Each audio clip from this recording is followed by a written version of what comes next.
Hi, my name's Laura Berg, and I'm the president of My Smart Hands. Today I'm here to talk to you about not raising a bully.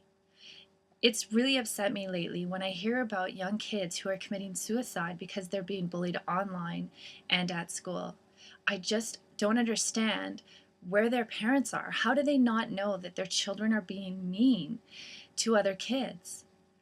Your kids don't have to like everybody. We don't like everybody. But it doesn't give them the right to be mean, to bully them. You can teach your kids that if you don't like somebody, if your personalities clash, that that's okay. But it's not okay to be unkind. You still need to be nice. You need to be a good person. And it's our responsibility as their parent to make sure that they're behaving properly. When they're a 2-year old and we're at a play group and the kids are being mean to other kids or they take a toy, we stop that behavior. We need to continue this parenting. We need to make sure, even more than ever, when they're teenagers, that we put a stop to bad behavior. And that means not letting them have a computer in the room where the door is closed and you don't know what they're doing online. You should have access to their passwords if they're using Facebook. You should know what their browsing history is. And they may be mad at you for that. They may yell at you and say that you're ruining their privacy and you don't trust them and the way that they behave. And it has nothing to do with that. It has to do with your job as a parent doesn't end when they hit high school.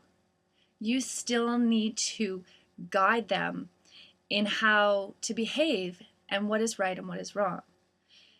You would not allow your 18-month-old to walk around a pool unsupervised. They may be able to walk around that pool 10 times without falling in, but it's that one time that they fall in that they need you there to help get them out. And it's the same when they're teenagers. They may behave perfectly all the time, but one time when they may be influenced by other people, you need to know about that and you need to help guide them to not make those decisions, to not become involved in that bullying behavior. I'm just going to share a story with you. When I was a grade 8 teacher, I had a student who was in class at lunchtime, and I overheard her talking with her friends, calling her mother the worst names and saying she hated her mom because she wouldn't let her go to a party. So all the kids went out for recess and the student stayed in, and I said, "Oh, I'm really sorry that your mom won't let you go to the party." And she said, "Mrs. Berg, do you know what goes on at these parties?" And she was happy that her mom was the scapegoat. And when I talked to her mother, I said, "It's really good that you made that decision for her." And she said, "What?" And I said, "Yeah, she's really glad that you made that decision." And she said, she screamed, she shouted, she slammed the door, she cried, said, "You're ruining my life." And not once did she go back to her mom and thank her or apologize for her behavior. She never told her mom that she thanked her for making that decision or for being that scapegoat. So just know as a parent that if your kid hates you, you're probably doing something right. And it's not your job to be their friend.